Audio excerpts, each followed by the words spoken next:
पाक अलैहिस्सलाम ने मुझसे इरशाद फरमाया, ए बेटे नमाज में इधर उधर देखने से बचो, क्योंकि नमाज में इधर उधर तवज्जो हलाकत है।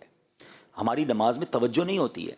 एक और जगह नबी पाक अलैहिस्सलाम ने फरमाया कि बीबी आयशा कहती, मैंने नबी पाक से सवाल किया कि नमाज में जो इधर उधर तवज्जो करते हैं तो इसके बारे में कुछ इरशाद फरमाए। आका ने फरमाया, ये शैतानी लग़ज़िश है, इसके ज़रिए शैतान बंदे को नमाज से फुसलाना चाहता है।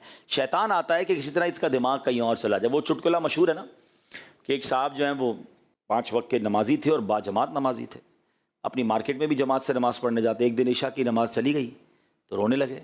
तो नमाजियों ने कहा, क्या हो गया, जमात चली गई, भाई अपनी पढ़ लो। कह रहे यार मसला ये है, दुकान बंद करके इशा में आता था, इमाम साहब 4 रकात पढ़ाते थे, मैं सारा हिसाब करता था। अब इमाम साहब ने जमात तो चली गई मेरी, अब नमाज़ खुद पढ़ूंगा तो हिसाब भी अलग से करना पड़ेगा। यानी ये बज़ाहिर तो एक चुटकुला है, लेकिन हमारा हाल भी ऐसा ही होता है।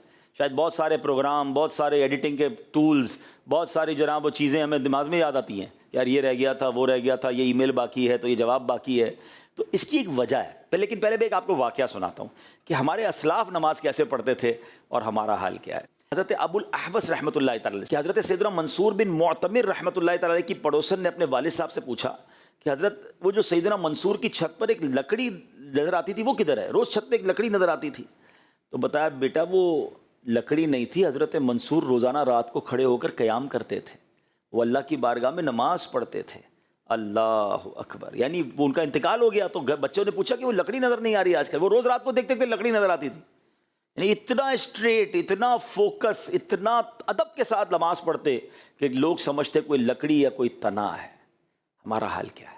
नमाज पढ़नी है और उसमें तवज्जो रखनी है और जो इनाम है वो हासिल करना है ना। अच्छा, अब आप कहें यार तवज्जो होती नहीं, कोशिश करते हैं।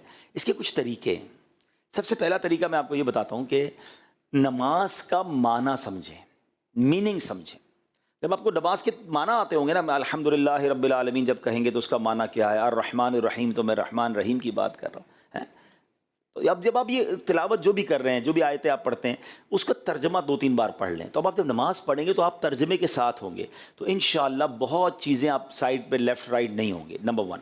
नंबर 2, आप नमाज से पहले थोड़ा सा अपना जहन बनाएं। मिसाल देता हूँ, आपने अब किसी भी बड़े अफसर के पास अपना कोई काम लेकर जाना है, फ़ाइल लेकर जानी है, अपनी रिक्वेस्ट लेकर जानी है, फ़ोकस कैसा होगा? हैं आप क्या वहाँ जाकर इधर देखेंगे, उधर देखेंगे, कान खुजाएंगे, बातें करेंगे?